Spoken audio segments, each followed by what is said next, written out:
Oh, what up, guys? It's your boy Bill2 here. A little bit of beer review action going on right now. I'm gonna do my second batch beer, my second beer I made. My heffeweisse, my nice Weiss Edelweiss, aka Kathy's Sunday Pleaser. Not sure exactly how I'm gonna name it yet, but you know, really just your basic heffeweisse beer. We just did a 2-gallon batch, so I was still expanding my brewery size at the time. So I did a 3 pounds, 3.15 pounds of wheat malt extract, a pound of, 3/4 pound of pale wheat malt, which was steeped, along with about a 1/4 pound of, or half pound, Munich malt, and I used about an ounce of Palisade hops in the mix.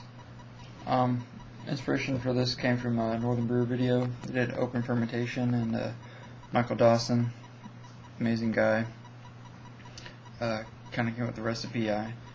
They used a different yeast. I just used Safel SO4 English ale yeast, and so a little bit different, I think. But I'm not a big Hefeweizen fan, but you know, this turned out pretty good. I think I've had a couple already. This is a little over 2 weeks old, maybe 2.5 weeks old at this point. What I've been getting from it is a very heavy clover smell, and it works into first you get the clovery kind of spicy taste, and as it aerates and warms up a little bit, you get a little more fruity, almost like a cream dreamsicle kind of flavor to it. So it's pretty smooth but fruity sweet, obviously. But I'm gonna pop the cap on this guy and do the review here for you.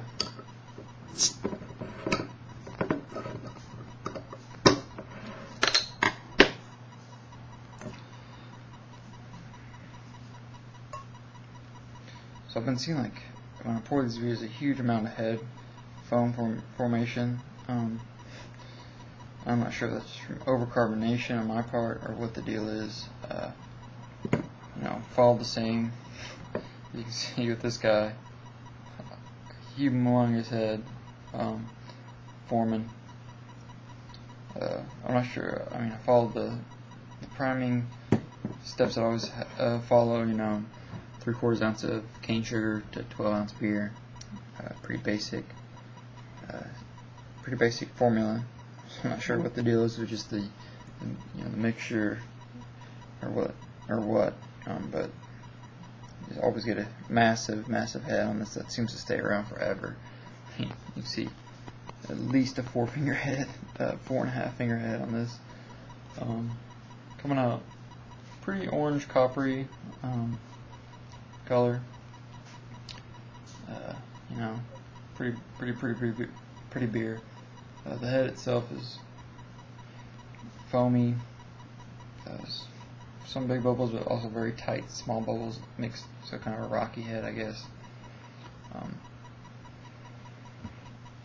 The nose on this guy is staying very, very clovey. A little bit of citrus fruit, but mainly just staying clovey, spicy. So let's see if I can get to the beer through this head right now and get a little taste.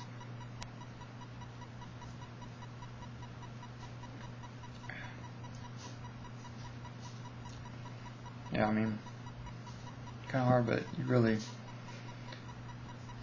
pretty smooth beer. A little bit of caramel sweetness, but a lot of just clove spiciness, man.